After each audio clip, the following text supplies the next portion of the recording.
लोचनी रूप पाहता लोचनी रूप पाहता लोचनी रूप पाहता लोचनी सुख झाले हो साधनी हे झाले हो साधनी तो हा विठ्ठल परवा तो हा माधव परवा सुख झाले हो सारणी सुख झाले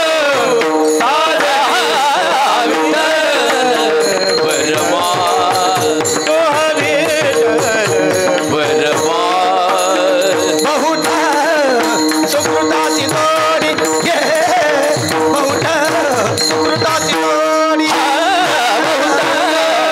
सुकृताची जोडी बहुत सुकृताची जोडी सुकृताची जोडी बहुत सुकृताची जोडी बहुत सुकृताची जोडी बहुत सुकृताची जोडी म्हणून विठ्ठले आवडी म्हणून विठ्ठले आवडी तो हा विठ्ठल परवा तो हा माधव परवा विठ्ठल आवाडी करुणा विठ्ठल आवाडी तो हा विठ्ठल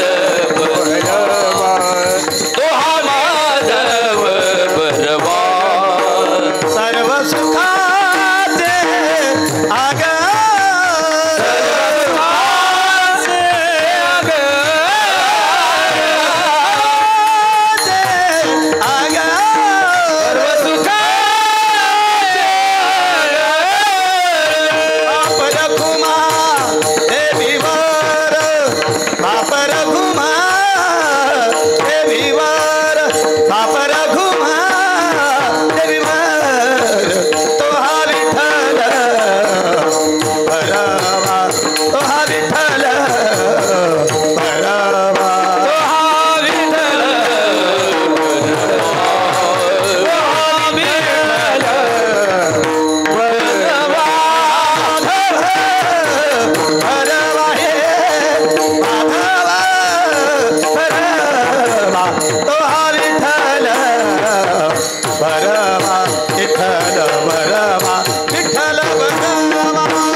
कृष्ण हरी जय जय राम कृष्ण जय जय राम कृष्ण हरी जय जय राम कृष्ण जय जय राम कृष्ण हरी जय जय राम कृष्ण जय जय राम कृष्ण हरी जय राम कृष्ण हरी जय जय राम कृष्ण हरी राम कृष्ण हरी जय जय राम कृष्ण हरी जय राम कृष्ण जय जय राम कृष्ण हरी जय राम कृष्ण जय जय राम कृष्ण हरी जय जय राम कृष्ण हरी राम कृष्ण हरी जय जय राम कृष्ण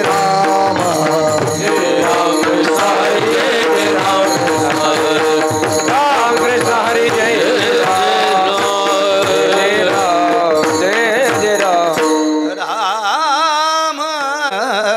मुखी गावे हरीचे गुण मुखी गावे हरीचे गुण मुखी गावे हरीचे गुण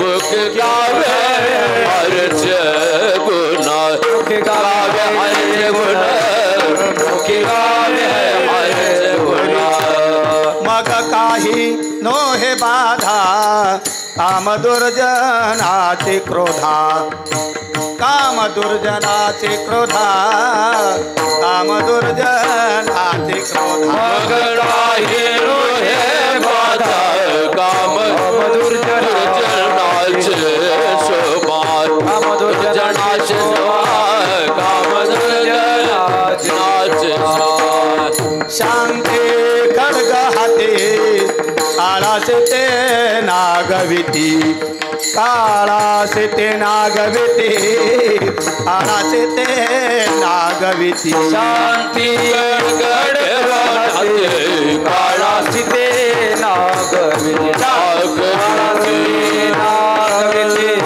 काळा सीते नागविती मग काही नोहे बाधा काम दुर्जनाचे क्रोधा काम दुर्जनाचे क्रोधा काम दुर्जनाचे मग काही नोहे बाधा काम दुर्जनाचे शोधा काम दुर्जनाचे शोधा दुर्जनाचे शोभा शांती खड्ग हाती तुका मने दाता सखा ऐसा अनंताचा लिखा ऐसा अनंताचा रेखा ऐसा अनंताचा रेखा ऐसा अनंता सारखा ऐसा अनंता सारखा ऐसा अनंता मग काही नोहे बाधा मग काही नोहे बाधा काम दुर्जनाचे क्रोधा काम दुर्जनाचे क्रोधा काम दुर्जनाचे क्रोधा मग काही नोहे बाधा काम दुर्जनाचे क्रोधा काम दुर्जनाचे क्रोधा काम दुर्जनाचे शोभा विठोबा रखुमाई विठोबा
करावे कीर्तन करावे कीर्तन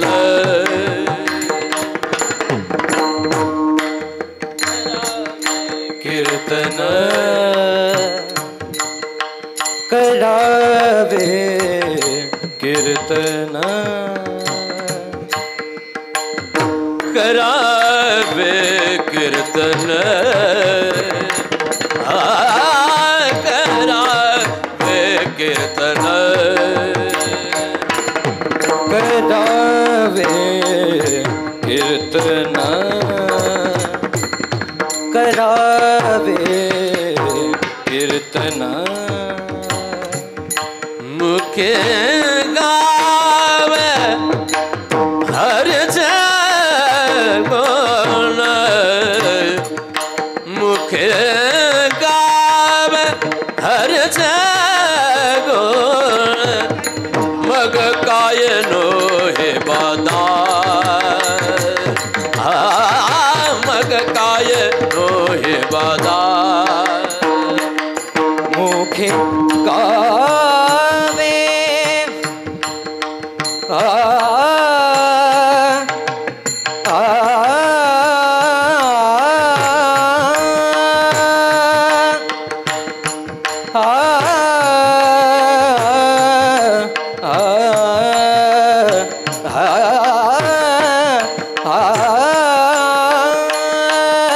मुखी गावे हरिच गुण मुखी गावे हरिच गुण मग गायनो हे बा मग काय नो हे बाधा काम दुर्जनाचे शोधा क्रोधा क्रोधा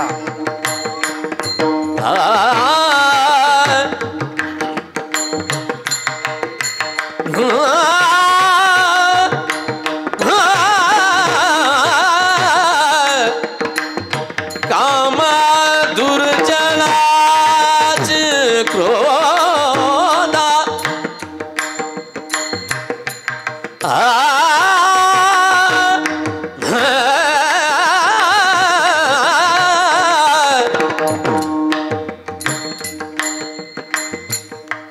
काम दुर्जनाचे क्रोधा काम दुर्जना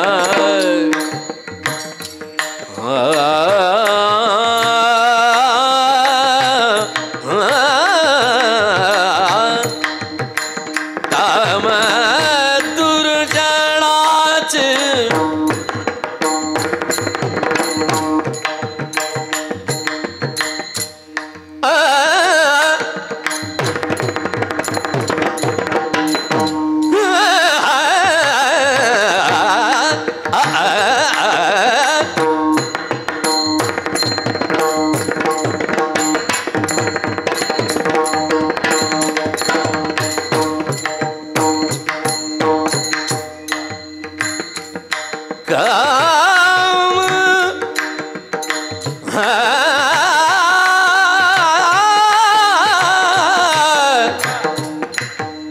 काम दुर्जनाचे क्रोधा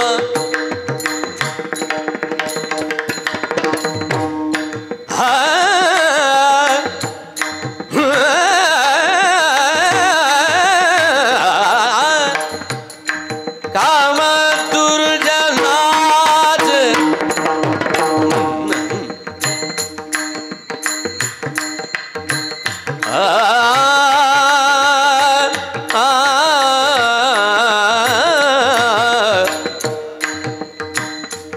गमन पदम प सगम पमग गमवन गमवन पन सा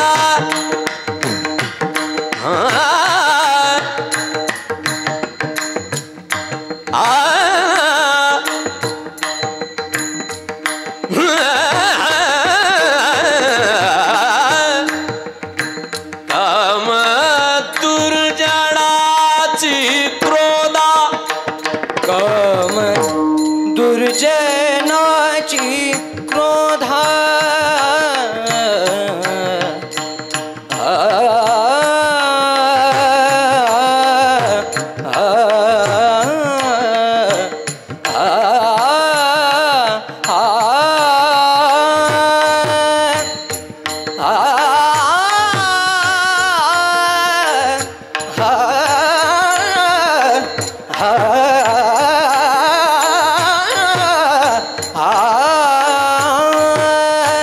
काम क्रोधा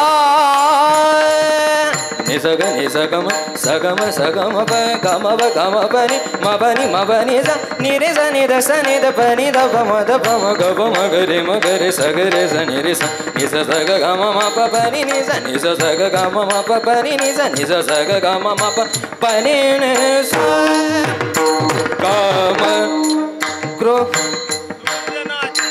काम दुर्जनाची क्रोधा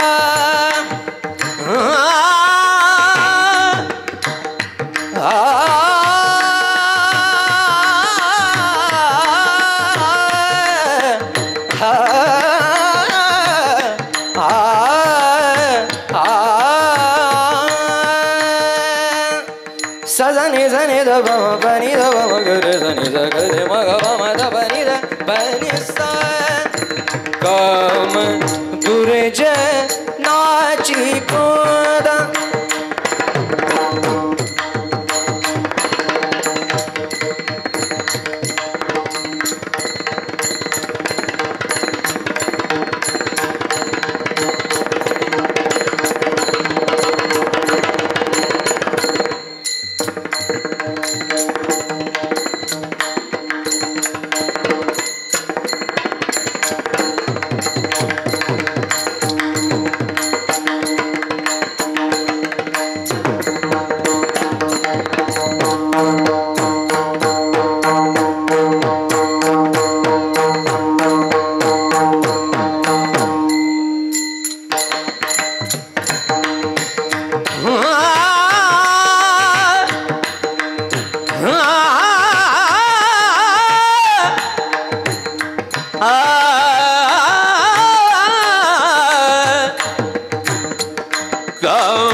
गावे कीर्तन मुखी गावे हरीचे गुण मग काही नोहे बाधा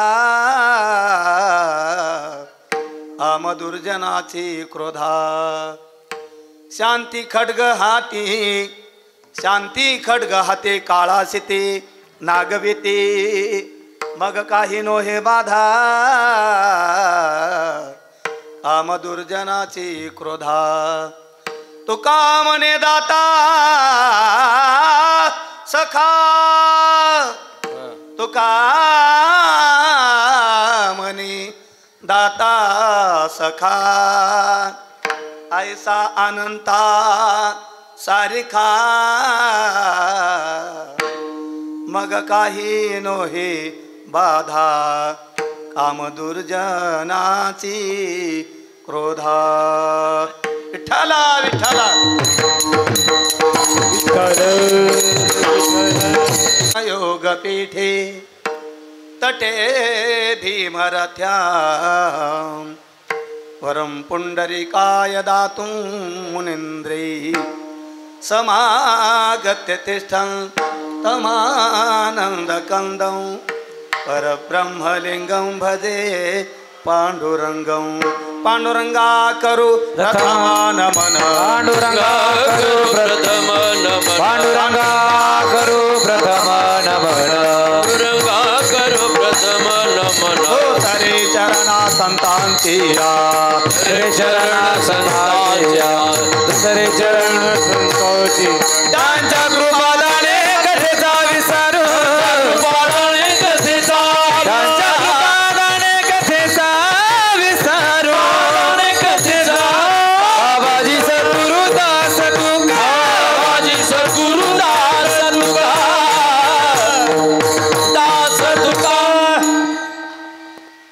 पांडुरंगा करू प्रथम नमन श्री चरणा संतांचिया त्यांच्या कृपादाने कथेचा विस्तारू बाबाजी सद्गुरु दास तुका प्रथम नमन करू गणनाथा उमाशंकराचे आसुता चरणावरी ठेवून माथा साष्टांग्याता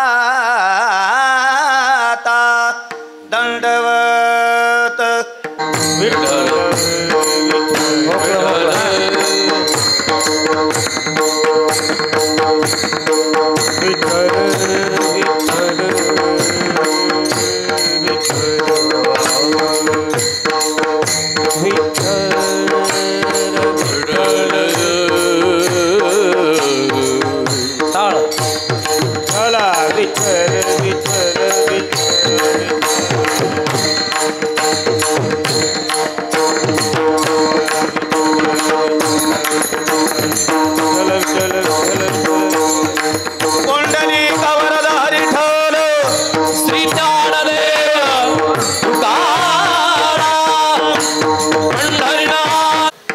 देहूचे सुप्रसिद्ध साधू वैराग्याचे महामेरू गोलोबा पुत्र कानोबा बंधू श्री संत जगद्गुरु तुकोबार आहे.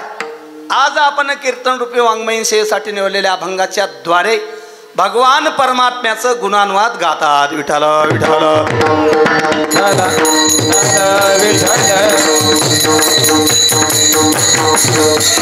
अभंगावरती वाक्पुष्प सेवा पार पाडण्यापूर्वी अल्पसा परिहार देणं उचित समजेल. तो म्हणजे असा, सालाबाद प्रमाणे भगवान दयाघन पांडुरंग परमात्म्याच्या असीम कृपेने साधू संतांच्या आशीर्वादाने गावकरी मंडळींच्या उदात्त अंतकरणातून बाबांच्या आशीर्वादाने गावकरी मंडळींच्या उदात्त अंतकरणातून या कार्यक्रमाचं प्रयोजन घडून आलं. त्याबद्दल सर्व गावकरी मंडळींना परमात्म्याने उदंड आयुष्य देऊ आणि आपली ही चाललेली भगवत साधना मोक्ष प्राप्तीपर्यंत करून घेऊ भगवतचरणी प्रार्थना. विठ्ठल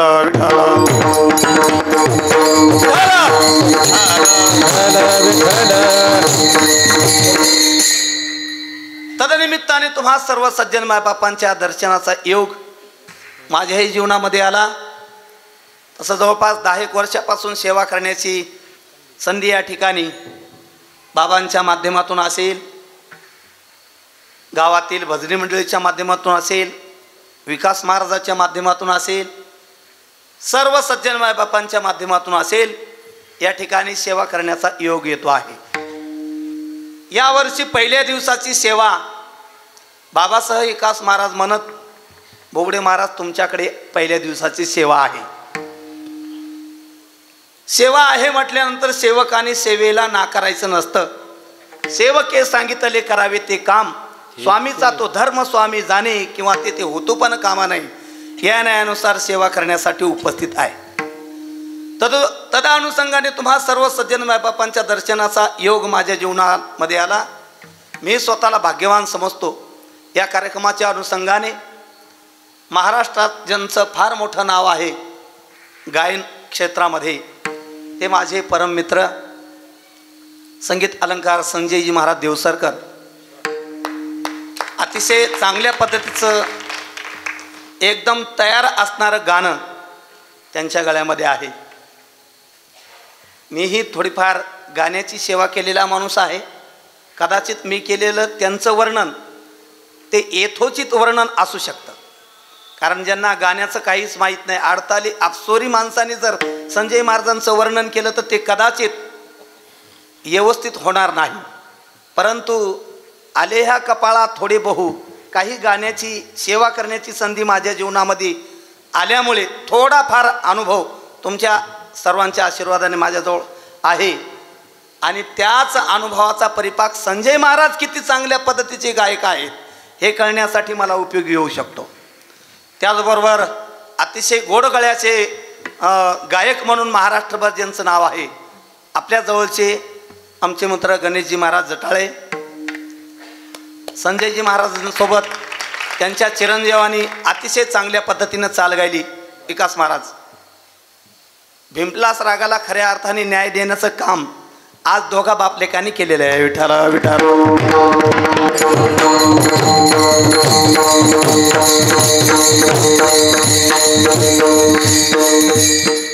त्याच पद्धतीमध्ये दोघेही सुंदर तऱ्हेचे आमचे मित्र वादक या ठिकाणी आमचे रामभाऊ महाराज काजळे यांचे शिष्य आणि आमचे गणेश महाराज यांची ही सर्व शिष्य मंडळी या ठिकाणी उपस्थित आहे. आणि मला आशीर्वाद म्हणून या ठिकाणी प्राप्त असलेली कीर्तनामध्ये हरिभक्तपरायण परम आदरणीय, अतिशय प्रेमळ स्वभाव, प्रेमळ अंतकरण ज्यांचं आहे ते काकडे महाराज आहे का नाही, नामदेवजी महाराज काकडे. त्यांचं मला भरपूर वेळ ध्यान येतं. तुम्ही म्हणाल कसं काय? एका वाक्यात सांगतो. माझ्याकडे जगद्गुरु तुकोबारायचं मंदिर आहे. या गादीवरून अजिबात खोटं बोलणार नाही. जेव्हा जेव्हा मी मंदिरात जाईल तेव्हा तेव्हा मला येवत्यामध्ये काकडे महाराज दिसतात.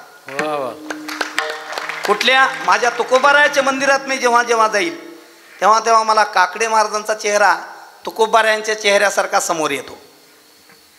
हे अतिशोक्तीचं वर्णन नाही, त्यांनी केलेल्या साधनेचा हा परिपाक आहे आणि त्या साधनेचं हे वर्णन आहे. म्हणून अशा सर्व मायबापांचं दर्शन मला आज या ठिकाणी झालेलं आहे. बाबांचं दर्शन झालं म्हणजे आपण माहेरात आलो असं वाटतं. मराठवाड्यामध्ये कार्यक्रमाची संख्या भरपूर असते, तुम्हाला ज्ञात आहे. मग तुम्ही म्हणाल तेवढे कार्यक्रम सोडून या ठिकाणी का आलात, ते विकास महाराजांनी विचारा. एक वर्षभर बाबांचे आणि विकास महाराजांचे फोन चालू राहतात. हाय बरं का कार्यक्रम आपला, आणि येणं पडते तुम्हाला. बोलवा ठीक आहे. बाबांची सेवा या नात्याने या ठिकाणी उपस्थित झालेलो आहे. वस्तुस्थिती मी फार मोठा कीर्तनकार आहे किंवा संस्थेतून कीर्तन करण्याची जी परंपरा असते त्या संस्थेच्या अभ्यासाच्या माध्यमातून बाहेर आलो असंही काही नाही, किंवा 10-5 वर्षे काही चातुर्मासही मला घडलेली नाहीत. हां, सेवक मात्र गुरुवर्य मारुतराव महाराज दस्तापूरकर यांचा आहे. अनेक वर्ष त्यांची सेवा घडली आणि आताही गुरुवर्य अच्युत महाराज दस्तापूरकर यांच्यासोबत राहण्याचा योग येतो. कौडी कौडी जोडकर निर्धन हो धनवान, और अक्षर अक्षर पडकर मूर्ख हो सुजान. होलसेल मधून आणायचं आणि रिटेलने देण्याचं काम करायचं हे माझ्या नशिबी आहे, आणि ते कार्य आज तुमच्या समोर मला करायचं आहे. विठाल विठाल.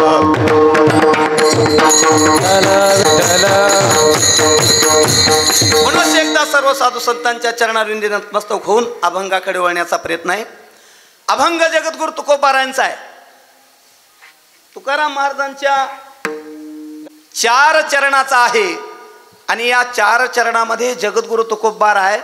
पहिल्या चरणामध्ये भगवान परमात्म्याच्या काही कीर्तनाचे जे काही प्रकार आहेत, कीर्तनाचे जे काही प्रकार आहेत त्या काही प्रकारापैकी 2 प्रकार आजच्या अभंगामध्ये प्रतिपादन करतात. करावे कीर्तन आणि मुखी गावे हरीचे गुण. 2 कीर्तन प्रामुख्याने या अभंगामध्ये प्रतिपादन केलेले आहेत. कीर्तनाचे मुख्य 4 प्रकार आहेत.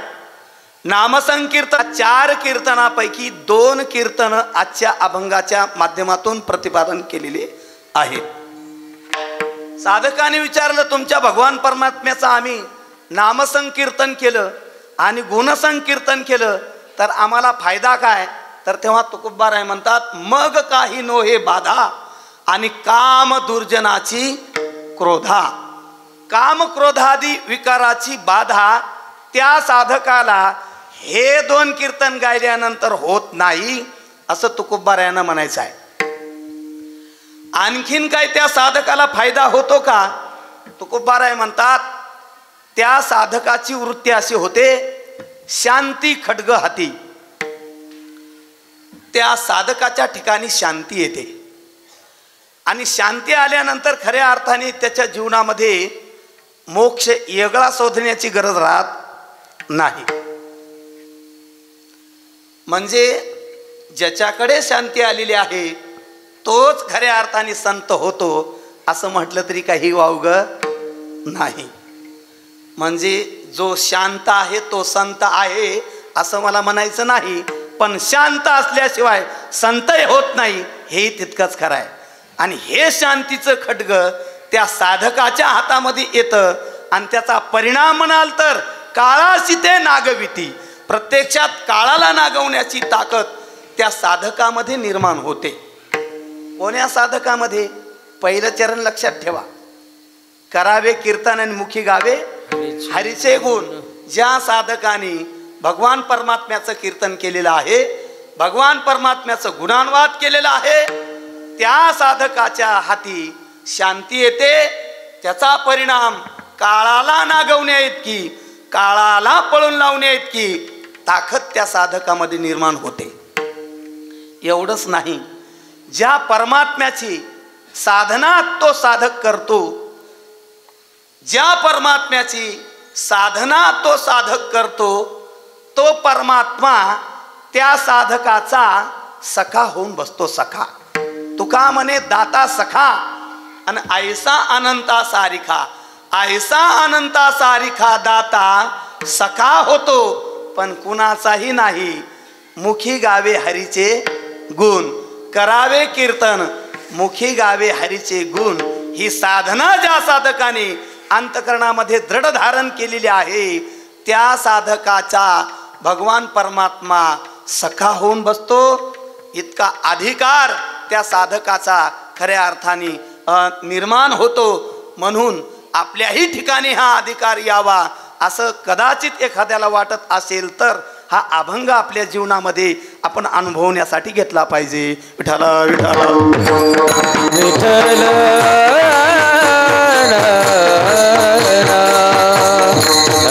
विठ्ठल विठ्ठल पुंडलिक वरदारी देव तुकाराम भगवान की जय. माऊली ज्ञानेश्वर महाराज की जय.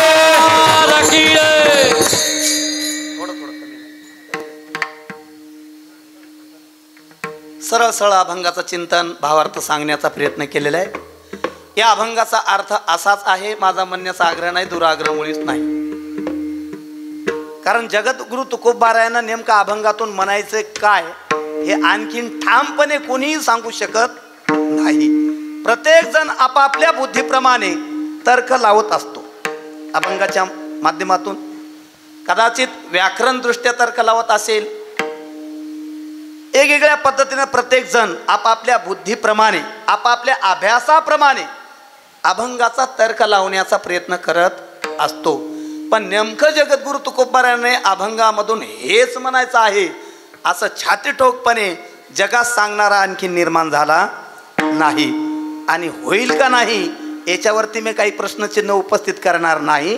पण आतापर्यंत मात्र या अभंगाच्या माध्यमातून तुकोबारायांना असंच म्हणायचं आहे.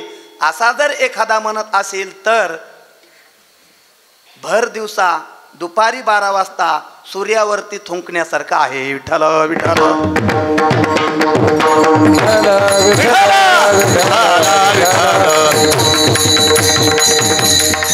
चला असू द्या. या अभंगामध्ये काही आपण मुद्दे पाडून बोलण्याचा प्रयत्न करणार आहोत. सर्वांनी फक्त माझ्याकडे लक्ष द्या. अगदी व्यवस्थित चाललेल्या सगळ्या गोष्टी व्यवस्थित आहेत.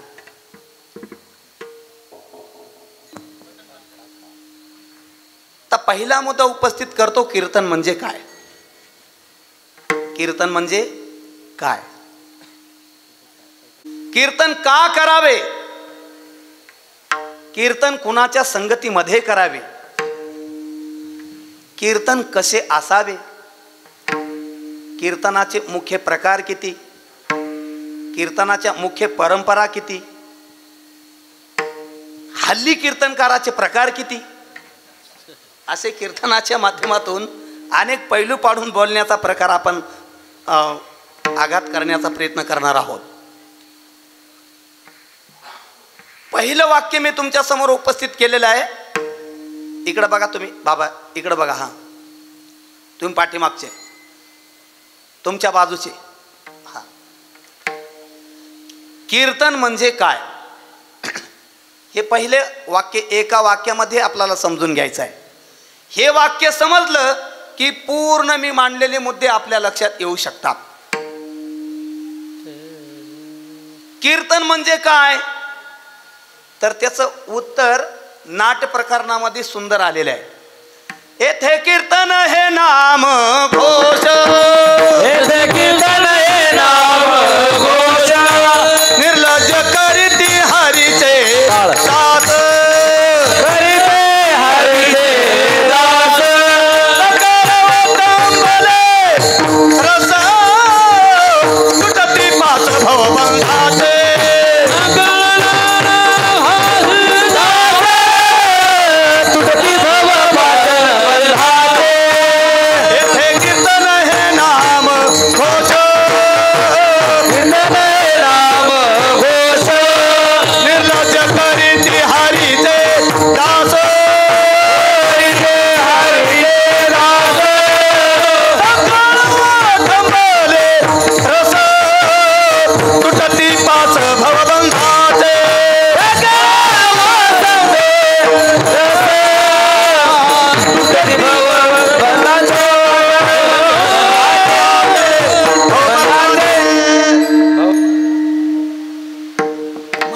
लांब राहू द्या. येथे कीर्तन हे नामघोष, भगवान परमात्म्याचा नामघोष करणे म्हणजे कीर्तन होय. आता पक्क ध्यानात ठेवा, जेव्हा जेव्हा मी विचारील कीर्तन म्हणजे काय तेव्हा काय म्हणायचं, देवाचं नामचिंतन करणे. कीर्तन म्हणजे परमात्म्याचं नामस्मरण करणे म्हणजेच कीर्तन होय. मग ते कंबर बांधून कीर्तनकार करू शकतो, बसून एखादा साधक करू शकतो, उभा राहिलेले गायक करू शकतात, बसल्या बसल्या पखवाज वादक देवाचं चिंतन करू शकतात, म्हणजे ते कीर्तन करू शकतात. अर्थात कंबर बांधून एखादा कीर्तनकार सांगायला लागला म्हणजेच तो कीर्तन करतो असा त्याचा अर्थ नाही. या कलियुगा माझी करावे कीर्तन, तेने नारायण देईल भेटी किंवा सकळासी येथे आहे अधिकार, कलियुगी उद्धार हरीच्या नामे. परमात्म्याचं नामचिंतन सर्वांना करता येतं. नामस्मरण करणे म्हणजेच कीर्तन होय. पहिलं वाक्य आपलं पूर्ण संपलेलं आहे. आता पक्क ध्यानात ठेवा. ते वाक्य जर ध्यानात ठेवलं तर अभंगाची संगती आपल्या लक्षात येते. आता दुसरा मुद्दा मी उपस्थित केला होता, कीर्तन का करावे, कीर्तन का करावे, तर या मुद्द्याच्या संदर्भामध्ये मी बोलण्याचा बराच प्रयत्न करणार आहे. लक्ष द्या. कीर्तन का करावे असा एखादा म्हणत असेल तर या मानवी जीवनाचं मुख्य प्रयोजन काय म्हणाल, किंवा या मानवी जीवनाची निर्मिती कशासाठी म्हणाल, तर त्याचं उत्तर म्हणून सांगेल की देवे दिला देह भजना घुमटा, तो या झाला पाठा बाधिकेचा. म्हणजे या देहाचं मुख्य प्रयोजन आहे की नामचिंतन करणे. या जगताची निर्मिती जेव्हा परमात्म्याने केली, हे जगत शून्यम शून्यम होतं. अर्थात एकलेने कंठेची म्हणून या येणे. येणे म्हणजे कोणी? कीर्तनकारांनी नाही, परमात्म्याने केले निर्माण 14 भुवने, गगन चंद्र मेघ सूर्य तारांगणे, 5 महाभूते भौतिक भिन्ने भिन्ने हो. परमात्म्याने या जगतामध्ये सुरुवातीला स्वतःला करमत नाही म्हणून जगताची निर्मिती केली. आणि परमात्मा सुद्धा सुरुवातीला होता कसा? आपण नेहमी म्हणतो ना, सुंदर ते तो ती ते. हे ते क्रियापद कोणत्या लिंगामध्ये येते रे पोरो? तो ती ते. तो हे क्रियापद पुरुषलिंगी, ते नपुंसकलिंगी आणि ती स्त्रीलिंगी. मग परमात्मा कोणत्या लिंगामध्ये होता? सुंदर ते म्हणजे नपुंसक लिंगामध्ये. आणि नपुंसक लिंगामध्ये असलेल्या परमात्म्याच्या ठिकाणी ना कर्तव्य, ना भोक्तव्य, ना ज्ञातव्य, कुठल्याच प्रकारचं कर्म परमात्म्याच्या ठिकाणी नव्हतं. अगदी निष्काम कर्मामध्ये एक शुद्ध ब्रह्म या रूपामध्ये असलेल्या परमात्म्याच्या ठिकाणी एक मोह निर्माण झाला, ते म्हणजे जगत निर्माण करण्याचा. त्या अगोदर परमात्मा कसा होता म्हणाल तर गणेश महाराजांच्या मुखामधून ऐकूया. रंग नाही रूप नाही, रंग नहीं रूप नहीं, नहीं रूप नहीं, नहीं वर्ण छाया. रंग नहीं रूप नहीं, नहीं वर्ण छाया. रंग नहीं रूप नहीं, नहीं वर्ण छाया. निर्गुण निराकार, निराकार निर्गुण तुझी रघुराया. निर्गुण निराकार तुझी रघुराया. मैं गुलाम, मैं गुलाम, मैं गुलाम तेरा. मैं गुलाम, मैं गुलाम, मैं गुलाम तेरा. मैं गुलाम, मैं गुलाम, मैं गुलाम तेरा. मैं गुलाम, मैं गुलाम तेरा.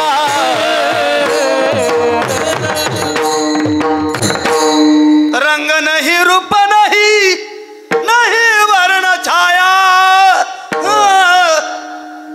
निराकार निर्गुण तुझी रघुराया. असं परमात्म्याचं पूर्वीचं वर्णन आहे. म्हणजे जगत निर्माण करण्याच्या पूर्वीचं बोलतोय मी. RTOच्या समोर गाडी सावधानतेनं चालवावं लागते.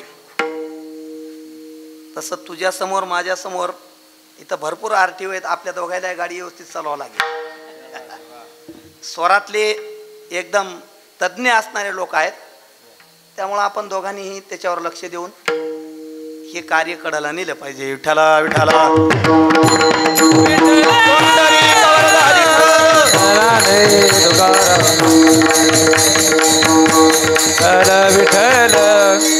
म्हणजे जगत निर्माण करण्याच्या पूर्वीचं भगवान परमात्म्याचं जे रूप होतं त्या रूपाचं वर्णन गणेश महाराजांनी केलेले प्रमाणाच्या द्वारे.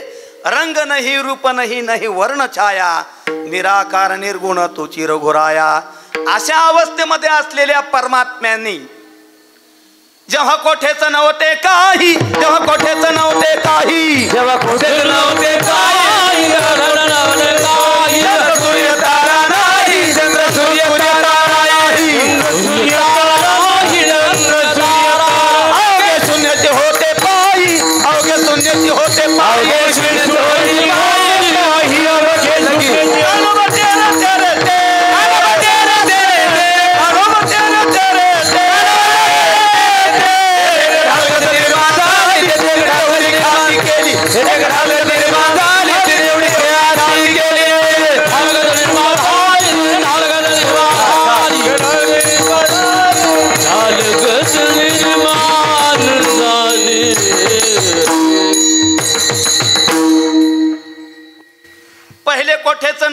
काही, चंद्र सूर्य तारा नाही, अवघे शून्याची होते पाही, कानोबा तेरे तेरे ते.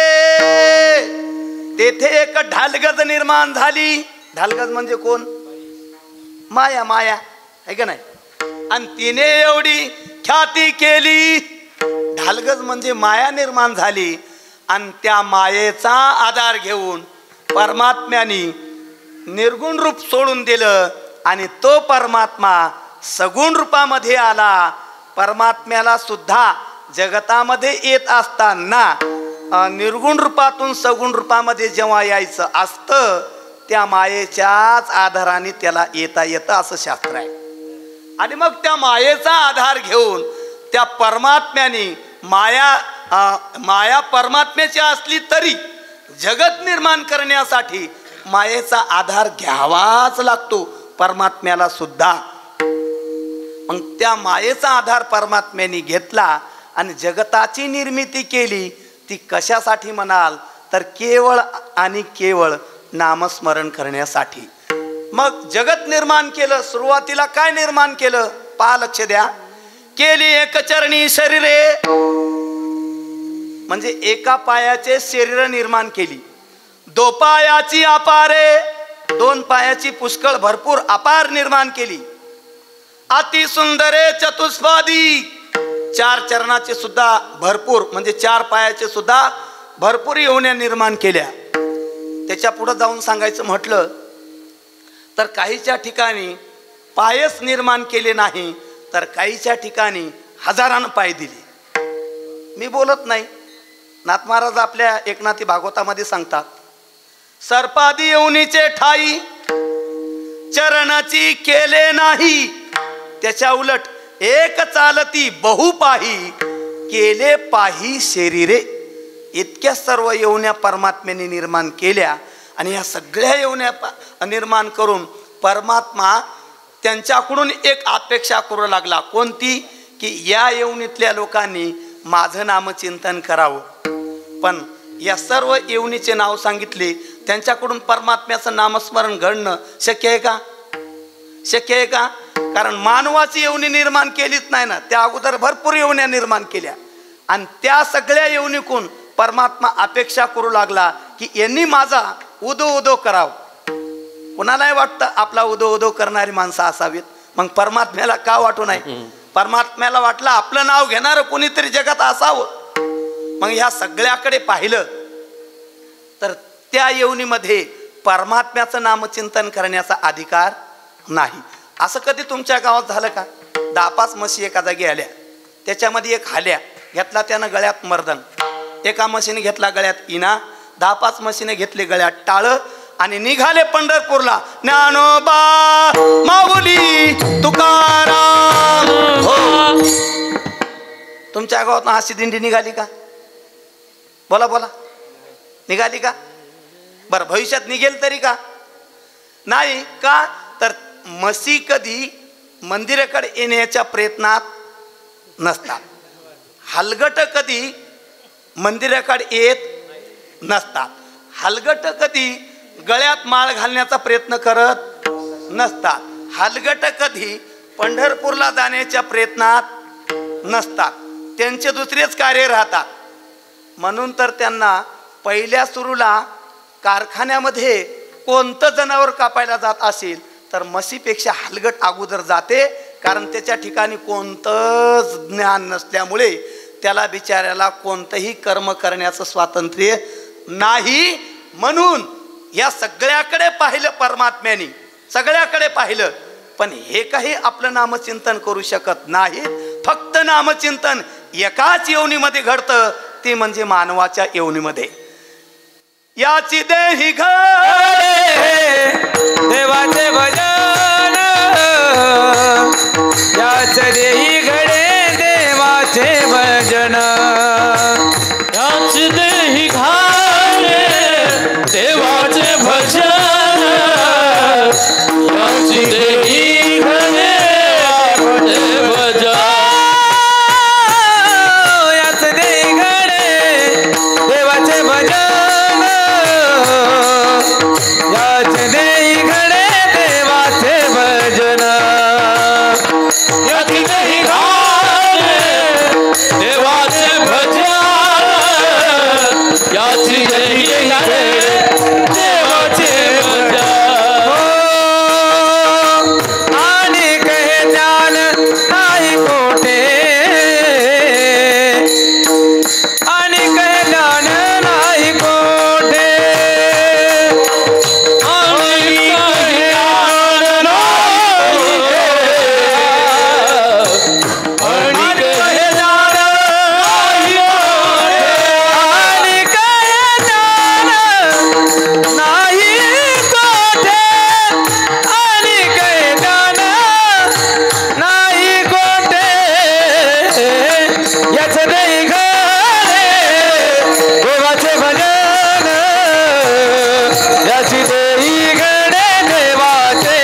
याची देही घडे देवाचे भजन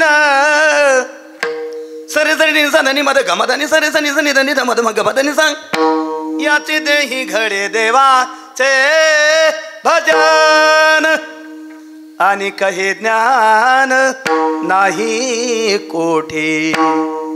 याच देहामध्ये परमात्म्याचं भजन घडू शकतं. इतर योनीमध्ये परमात्म्याचं भजन करण्यासाठी त्यांच्याकडे ज्ञान नसतं. आणि कहे ज्ञान नाही कोठे किंवा पशुकाय पाप पुण्य जाणती उत्तम मध्यम भोग भोगिती काही एक उपजता चिमरती बहिरांध होती पांगुळमुखी. जनावराच्या ठिकाणी हे ज्ञान नाही. म्हणून ह्या सगळ्या योन्या पाहिल्या आणि परमात्म्याने मोठ्या आदराने या मानवाची निर्मिती केली. मानव योनीची निर्मिती केली. एकच हेतू की या योनीने माझं नामचिंतन करावं, माझं नामचिंतन करावं. हाच परमात्म्याचा हेतू होता आणि तो हेतू पूर्ण व्हावा या कारणे मानवी योनी निर्माण परमात्म्याने केली. मानवी देहाते आदरे बहुत निर्मियेले नाथ महाराज म्हणतात. मोठ्या आदराने या देहाची निर्मिती परमात्म्याने केली. आपला मुद्दा असा चालू होता की नामचिंतन का करावे, नामचिंतन म्हणजे कीर्तन का करावे, हा मुद्दा आपला चालू आहे. तुमच्या लक्षात येत असेल तर परमात्म्याने या देहाची स्पेशल निर्मिती नामचिंतन करण्यासाठी केलेली आहे. म्हणून आपण कीर्तन करावे. एवढंच नाही तर आपण जीवन जगत असताना परमात्म्याकडे एक विनंती केलेली आहे. केव्हा विनंती केलेली आहे? इष्टाले पचहूकडे नाकी तोंडी कुर्मी किडे गर्भवतीचे दुःख गाडे कवना पुढे सांगावे. काय सांगू गर्भीची यातना मज भोगिता नारायणा मांस मळमूत्र दाना तुझ क्षणोक्षणा ध्यातसे.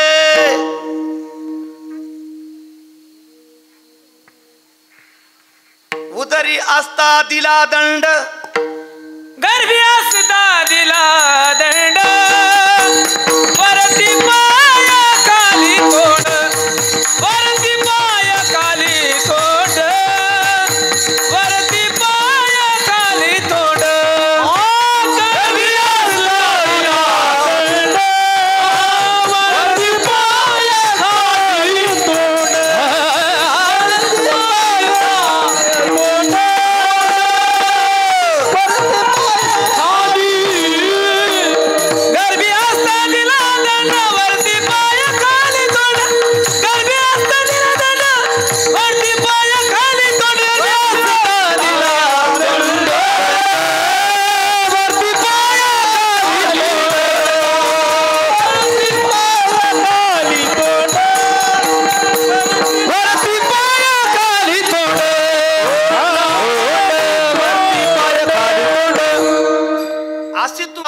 गर्भवासामध्ये होती.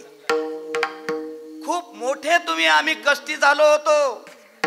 तुम्हा आम्हाला नेहमी वाटायचं एक वेळ या दुःखाच्या बाहेर मी कसा येईल अशी सारखी परमात्म्याला तुम्ही आम्ही विनंती करू लागलो. एक वेळ करी एक वेळ या दुःखावे गाळे एक वेळ या दुखावे गाळे एक वेळ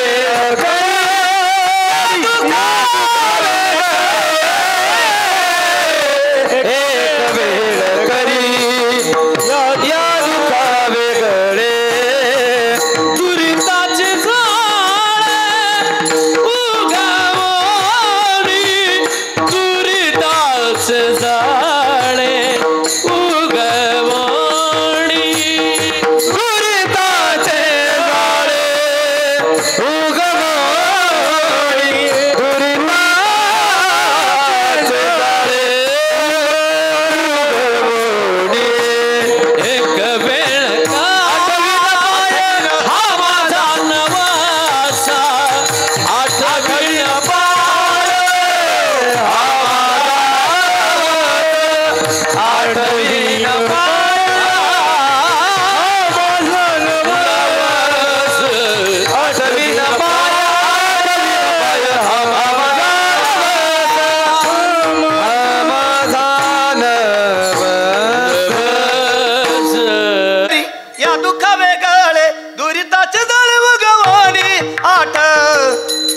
पाय हा माझा नवस नवस नवस एक वेळ करी या दुःखा वेगळे दुरिताचे जाळे उगवणी. मग या गर्भवासाच्या दुःखातून जर तुम्हाला मुक्तता आम्ही दिली, परमात्मा म्हणतो, मग तुम्ही त्याच्या मोबदल्यात काय करणार? देवा आठवीन पाय हा माझा नवस. एखादा 2 घंटे नाही हो, रात्र आणि दिवस पांडुरंगा. देवा फक्त एकदा आम्हाला या दुःखातून वेगळं करा. एकदा या दुःखातून तुम्ही आम्हाला वेगळं केलात की मग मात्र आम्ही रात्रंदिवस तुमचं नामचिंतन करू. असा नवस तुम्ही आम्ही परमात्म्याच्या समोर करून आलोत, त्या दुःखातून बाजूला झालोत. पण नवस फेडायचं तुमच्या आमच्या ध्यानात कुठे आहे का? ध्यानात रात्रंदिवस परमात्मा आम्ही तुमचं चिंतन करू असा नवस बोलून आलेली माणसं किती बैमान झाली हो. किती बैमान झाली माणसं. 5 मिनिटं तरी देवाबद्दल, 10 मिनिटं जीवनात, 24 घंट्यात अर्धा घंटा, 1 घंटा काहीच नाही. म्हणजे पूर्ण वेळ आपल्याला संसार करण्यासाठीच परमात्म्याने हा देह दिला असं आपण भासून घेतलेले खऱ्या अर्थाने. आणि हा भास आपल्याला खऱ्या अर्थाने नरकाकडे नेण्याला कारणीभूत आहे. हा भास जीवनामधून काढून टाका आणि परमात्म्याचं नामचिंतन करायला लागा. कारण त्या परमात्म्याने या देहाची निर्मिती किंवा तुम्हा आम्हाला या जगतामध्ये जे आणलेलं आहे त्याचं चिंतन करण्यासाठीच आणलेलं आहे. म्हणून कीर्तन करावे. दिले इंद्रिय हात पाय कान डोळे मुख बोलाया वचन, जेने तू जोडसी नारायण नाशे जीवपण भवरोग. जेने हा जीव दिला दान, पद पद म प गम रे गम ग रे सा. जेने हा जीव दिला दान, तयाचे करीन चिंतन. जगल जीवन नारायण गायीन गुणा तयाचे, जोया भिवरेच्या तेरे कट धरोनिया करी. परमात्म्याने तुम्हा आम्हाला इंद्रिय दिली. हात नसलेल्या माणसाला विचारा हाताची काय किंमत आहे. पाय नसलेल्या माणसाला विचारा पायाची काय किंमत आहे बुवा. डोक्यावरती केस नसलेल्या माणसाला विचारा डोक्यावरच्या केसाची काय किंमत आहे. भाऊ नाही तिथं. नेहमी भाऊला वाटतं आमच्या की डोक्यावर माझ्याच कामून केस नाहीत. सगळ्या जगाच्या डोक्यावर केस आहेत, माझ्या डोक्यावर कसं काय नाही. ज्याच्या डोक्यावरती केस नाहीत त्याला त्या केसाची किंमत कळते. ज्याला हात नाहीत त्याला हाताची किंमत कळते. ज्याला पाय नाहीत त्याला पायाची किंमत कळते. ज्याला दात नाहीत सज्जनो त्याला दाताची किंमत कळते. ज्याला डोळे नाहीत त्याला डोळ्याची किंमत कळते. तुम्हा आम्हाला परमात्म्याने ह्या सगळ्या गोष्टी, हे सगळे इंद्रिय तुम्हा आम्हाला दान स्वरूपामध्ये दिली. दान काय घेतलं का त्याच्या मोबदल्यामध्ये? तुमचा एक दात जर किरडा आणि ते जर बसवायचा असेल तर 2000 शिवाय 3000 शिवाय तुमचा दात बसत नाही. असे 32 दात तुम्हाला फुकट दिले परमात्म्याने. कधी वाटलं का जीवनात आपल्या की त्या परमात्म्याने आपल्याला 32 दात फुकट दिले? 3000ला जरी एक दात धरला तर किती पैसे होतात केवळ 32 दाताचे? किडण्या ज्याच्या गेल्या का त्याला किडण्याची किंमत कळती बुवा. जोपर्यंत तुमचा आमचा देह सुदृढ आहे तोपर्यंत आपल्याला त्याची किंमत कळत नाही. पण एकदा का एक एक इंद्रिय मावळायला लागला की मग आपल्याला त्या इंद्रियाची किंमत कळते. आणि हे सगळे इंद्रिय परमात्म्याने तुम्हा आम्हाला भजन करण्यासाठी दिलेले असल्यामुळे आपण त्याचं कीर्तन करावं. विठ्ठला विठ्ठला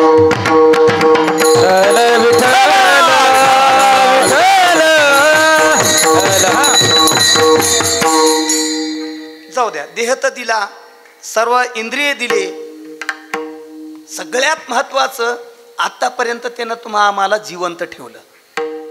कमी उपकार आहे का? कमी उपकार आहे? बरवे झाले आजीवरी नाही पडिलो मृत्यूचे आई.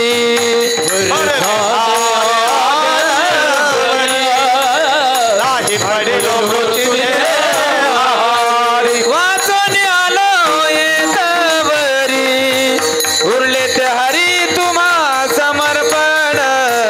दिल्या काळे अवकाश, दिल्या काळे अवकाश, दिल्या काळे अवकाश, दिल्या काळे अवकाश.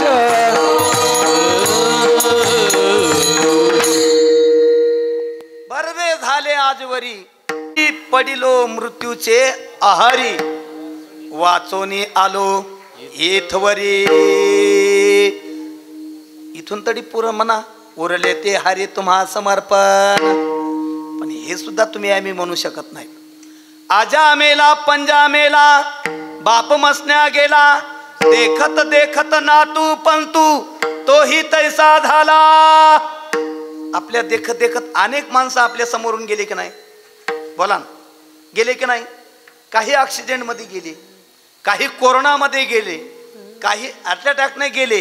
वेगवेगळ्या बिमारीने आपल्या सोबत असणारे माणसं या जगाचा निरोप घेऊन गेले. पण परमात्म्याने तुम्हा आम्हाला आणखीन या जगतामध्ये ठेवलेला आहे.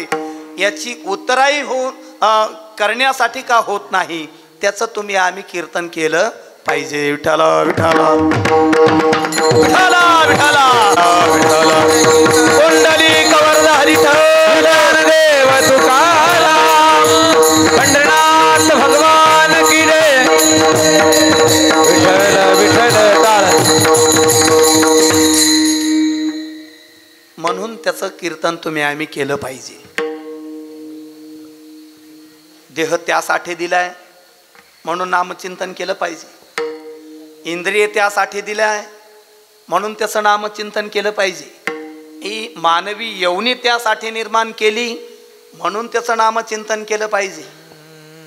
आतापर्यंत तुम्हा आम्हाला कुठल्याही ॲक्सिडेंटमध्ये कुठल्याही धोक्यामध्ये घालून परमात्म्याने संपवलेलं नाही म्हणून त्याचं नामचिंतन केलं पाहिजे. आणि एवढंही होऊन जर एखादा करत नसेल तर त्याच्या चरणारिंदी आम्ही नतमस्तक आहोत. याच्यापेक्षा दुसरं काही आमच्याजवळ बोलण्यासाठी वाक्य नाही. चला, हा मुद्दा या ठिकाणी आपण थांबूया. साधक म्हटला मान्य आहे. कीर्तन केल्याने काय होतं?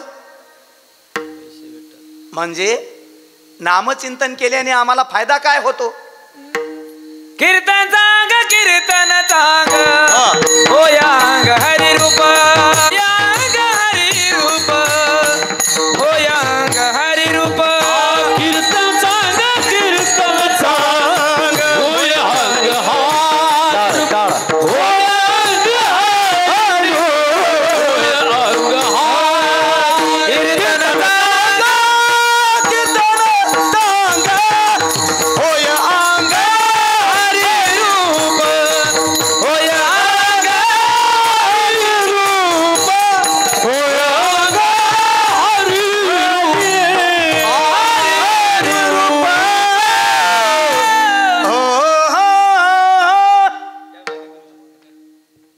अंग कीर्तन चांग फायदा होय अंग हरिरूप.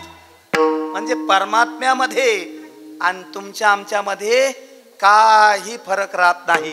गोविंद गोविंद म्हणा लागले आछंद मग गोविंद ते काया भेद नाही देवातया. तुका म्हणे आहे देह निरसने चिंतने चिंतने तद्रुपता. अशी अवस्था नामचिंतनाने तुम्हा आम्हाला प्राप्त होते. हा फायदा आहे. पुढं जाऊन सांगायचं म्हटलं तर 9वा अध्याय पहा, आपल्या लक्षात येईल. सततं कीर्तयन्तो माम यतन्तस्य दृढवृत्ताः नमस्यन्तस्य माम भक्त्या नित्ययुक्ता उपासते. त्याच्या खालच्या ओया पहा. कीर्तनाचे नि नटनाचे नासिले व्यवसाय प्रायश्चित्ताचे, हे नामची नाही पापाचे ऐसे केले. यमदमा अवकाळा आणिले तीर्थे ठायावरून उठविले. येमलोकीची खुंटली राहटी अगवी. यमु मने कवनाते यमावे दमु मने कवनाते दमावे. तीर्थे म्हणती काय खावे दोष ओखतासी नाही. ऐसे माझे नाम घोषे नाहीसी करती ईश्वाची दुःखे. अवघे जगची महासुखे दुमदुमीत भरवी. त्याच्या पुढेही भरपूर वय आहेत. हे नामचिंतनाचं महत्व आहे बुवा. याच्या पुढे जाऊन सांगू. जळतील पापे जन्मांतरीचे, जळतील पापे जन्मांतरीचे, जळतील पापे जन्मांतरीचे. नाम संकीर्तन साधन पैसो, जळतील पापे जन्मांतरीचे. जळतील पापे जन्मांतरीचे हा शब्दप्रयोग अतिशय महत्वपूर्ण शब्दप्रयोग आहे. पळतील पापे म्हटलं नाही बुवा, जळतील पापे म्हटलं. कारण पळालेले पाप, समजा कीर्तनातल्या माणसापासून पाप पळाले, पळाले. जळतील पापे जन्मांतरीचे, पळतील नाही. पळतील असं असलं असतं तर समजा कीर्तनातल्या माणसाकडून पाप पळाले तर मग ते कुठं जातील? घरी झोपलेल्या माणसाजवळ जातील कुठतरी. पण कोणाच्या तरी ते डोक्यावर जाऊन बसल्याशिवाय राहणार नाहीत. कोणते पाप? पळालेले. पण जळालेले परत कोणाच्या डोक्यावर बसतील का? नाही. कारण ते आगीत जळून भस्मसात झाले, परत ते शिल्लक राहिले नाहीत. हे समजण्यासाठी एक उदाहरण सांगतो. एक महिला सासरच्या जाचाला खूप कंटाळली आणि आपल्या माहेरला निघून गेली. परत 10-5 माणसांच्या मध्यस्थीने परत नांदण्यासाठी आली. आणखीन त्रास झाला, आणखीन निघून गेली. आणखीन 10-5 महाराज लोकांच्या मध्यस्थीने बिचारी ती नांदायला आली. पण दुसरी एक स्त्री एवढी कंटाळली सासरच्या लोकायला, तिनं अंगावरती राखेल टाकून आपला देह आगीमध्ये जाळून भस्मसात करून टाकला. आता मला सांगा, आता कोणती महिला नांदण्यासाठी परत येईल? जळालेली का पळालेली? पळालेली महिला परत नांदायला येऊ शकते हो, पण जळालेली परत नांदायला येऊ शकते का? तसं जळालेले पाप परत कोणाच्या डोक्यावर बसत नाहीत.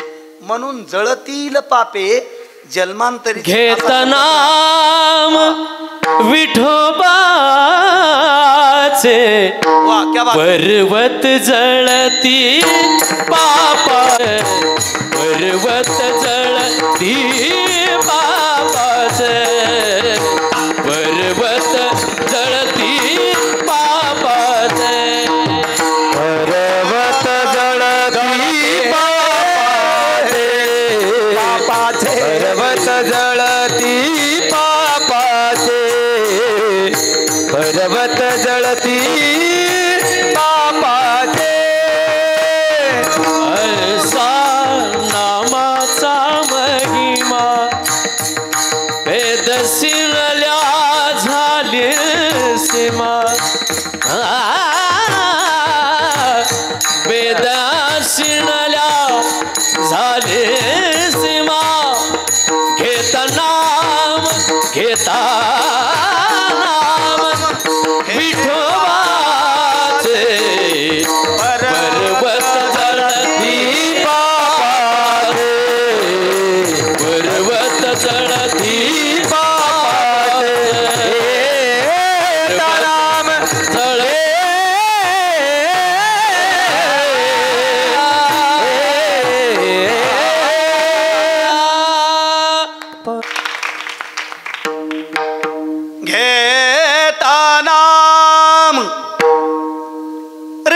सनी सनी सनी धनी द पद प म प म ग म ग रे सा सारे ग रे ग म ग म प म प द प द द प म प म ग म ग रे सारे सनी सनी ध सारे ग रे सा सा ग म सा ग प म प सा ग म म ग म ग सा गे ता सानी रे सानी प म म द नि सानी प म सा ग प म प सा ग प म प सा ग प म प. वाह क्या बात है टाळी. घेता नाम विठोबाचे फायदा पर्वत जळती पापाचे. इथं सुद्धा शब्द प्रयोग काय पर्वत जळती पापाचे.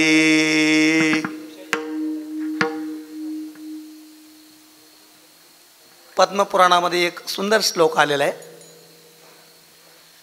सकृत स्मृतोपि गोविंदो सकृत स्मृतोपि गोविंदो नृणाम जन्म सतय कृतम पाप राशी दहत्यासु तुलराशी इवान्नलाहा तृण अग्नी मिळे समरस झाले तैसे नामे केले जपतारे तैसे नामे केले जपतारे तृण अग्नी मिळे समरस झाले नामे केले तैसे नामे केले जपतारे.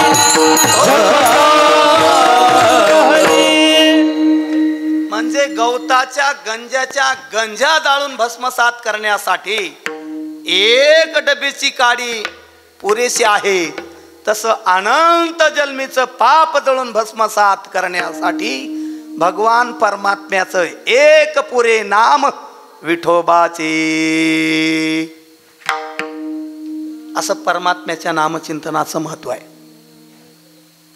काय फायदा एखादा जर म्हणत असेल ना तर करशील तरी नो हे काही राईचा डोंगर पर्वत राई आपुले करुणेची साई करीवो आई मजवरी किंवा काय नोहे केले एका चिंतिता विठ्ठले सर्व साधनाचे सार भव सिंधू उतरी पार.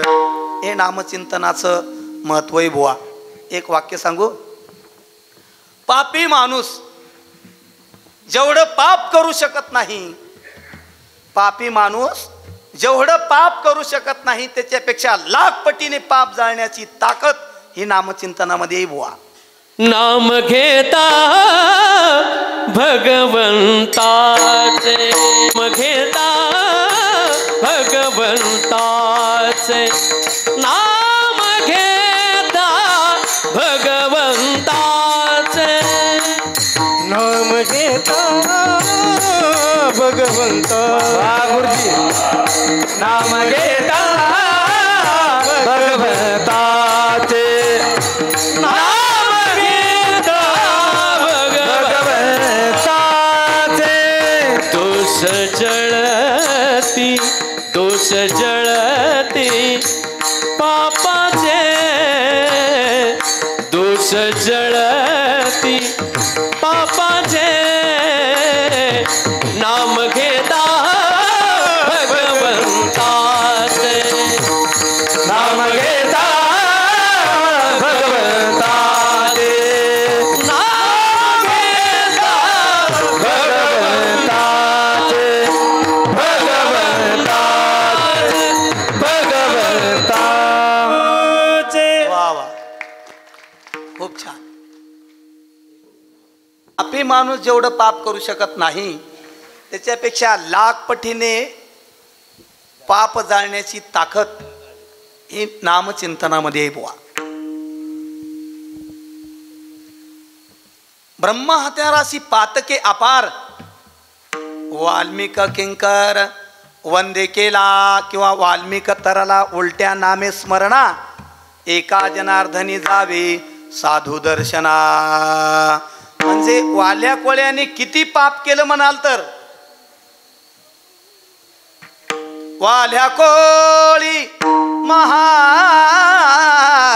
हत्यारी वाल्या कोळी मात्यारी वाल्या कोळी मात्यारी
विचारलं का हो नामचिंतनाने?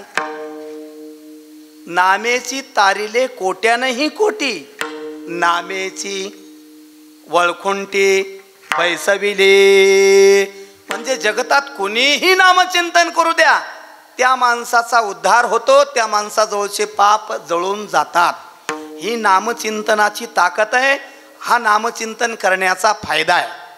एक दोन माणसं उद्धरून गेले असं नाही हो, 4-2 जणांचे नाव सांगेल कदाचित. आपतू आजा मेलू गजगणिकाओ, भय मुकुत हरे नाम प्रभाऊ. याचे नाव सांगितली मी तुम्हाला. नाम घेता वाया गेला, नाम घेता वाया गेला,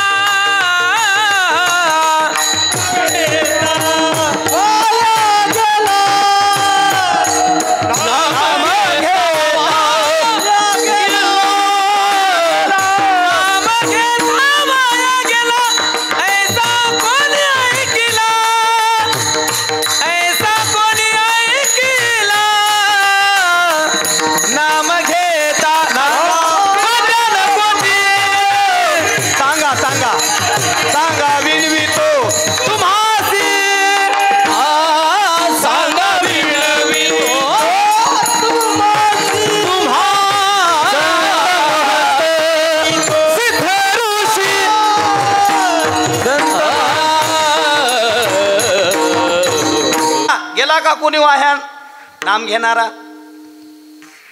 नाम घेता वाह्या गेला एवढंच नाही ऐकायचं, त्याच्या पुढचं महत्वाचं आहे.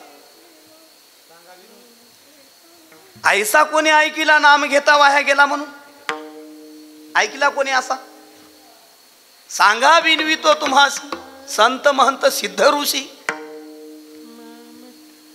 पण नामचिंतनाने किती लोक तरले, हे कुणाचा नामनिर्देश करून सांगण्यापेक्षा एक प्रमाण सांगतो आणि पुढे चलतो पुढच्या मुद्द्याकडे. ऐसे अनंत अपार नामे तरिले चराचर, नामे तारिले चराचर, नाम पवित्र आणि परिखर रखुमा देवीवराचे ऐसे अनंत अपार. नामेची तारिले चराचर, नाम पवित्र आणि परिखर रखुमा देवीवराचे ऐसे अनंत अपार. म्हणजे नामचिंतनाने खूप काही लोक तरुण गेले. हा नामचिंतनाचा फायदा आहे, हे नामचिंतनाचं महत्व आहे. म्हणून तुम्ही आम्ही सर्वांनी कीर्तन परमात्म्याचं केलं पाहिजे, म्हणजेच नामचिंतन केलं पाहिजे. विठ्ठला विठ्ठला विठ्ठल. हो चला, नामचिंतन म्हणजे कीर्तन म्हणजे काय, कीर्तन का करावे, कीर्तन केल्याने फायदा काय, हे सगळे मुद्दे आपण पाहिले. पण कीर्तन नेमकं कोणाच्या संगतीमध्ये करावं, एका प्रमाणामध्ये आपण आता पुढे चालणार आहोत. वेळ आपला आता संपुष्टाकडे जात आहे. ते कीर्तन कुणाच्या संगतीमध्ये करावं तर तीर्थयात्रे सुखे जाऊ, वाचे विठ्ठल नाम घेऊ किंवा गाऊ. पण ते कुणाच्या संगतीमध्ये नाही, संतांसंगे सेवू वासुदेव धनिवरे. म्हणजे संतांच्या संगतीमध्ये नामचिंतन करू. संतांच्या संगतीमध्ये नामचिंतन केल्याचा अधिक फायदा तुम्हा आम्हाला होतो. संतांचं नामचिंतन केल्यावरही फायदा होतो आणि त्यांच्या संगतीमध्ये देवाचं नामचिंतन केल्यानंही फायदा होतो. माझं वाक्य लक्षात घ्या. संतांचं नामचिंतन केल्यानंही फायदा होतो आणि त्यांच्या संगतीमध्ये देवाचं नामचिंतन केल्यानंही फायदा होतो. म्हणून संतांसंगे सेवू वासुदेव धनिवरी. चला, हाही मुद्दा आपण संपूयात. कीर्तन कसं असावं यासाठी एकच प्रमाण सांगून पुढे जातो. जेणेकरोनी मूर्ती ठसावी अंतरी श्री हरीची, ऐसी कीर्तन मर्यादा आहे संतांच्या घरची. म्हणजे ही कीर्तन मर्यादा आहे आणि या मर्यादेने कीर्तन असावं. म्हणजे 2 तास म्हणला हसून हसून लोक असे कोमातच गेली म्हणला. म्हणलं बरं झाले मेली नाही, कोमातच गेली म्हणायला फक्त. हसविणे म्हणजे कीर्तन नाही भाऊ, हसविणे म्हणजे कीर्तन नाही. एका वाक्यात सांगू सज्जन हो, कदाचित जड जात असेल तुम्हाला, पहिला दिवस आहे. कारण लटिके ते रुचीन साच कोणाही न अशी अवस्था सध्या झालेली आहे. पण आपण संतांच्या दरबारामध्ये आहात, आपल्याला चांगली ऐकण्याची सवय आहे. आपण बाबाच्या सानिध्यामध्ये आहोत.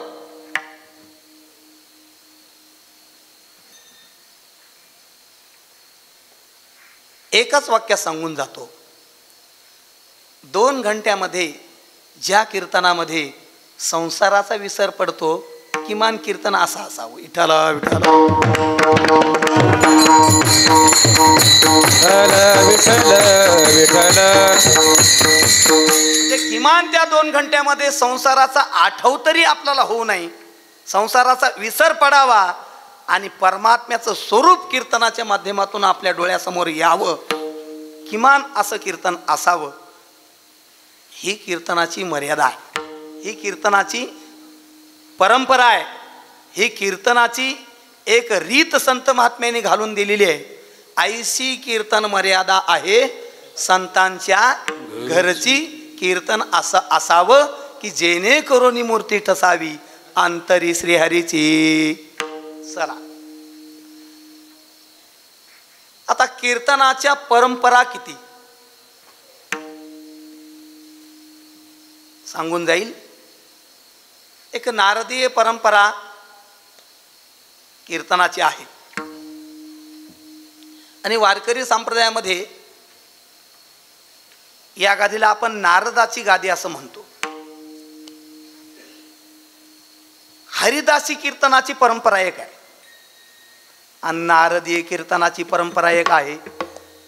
हरिदासी कीर्तनामध्ये कीर्तनकार बुवा एक ओघ लावतो आणि त्या एका ओघाच्या म्हणजे एका चरित्राच्या माध्यमातून स्वतः एकटाच असतो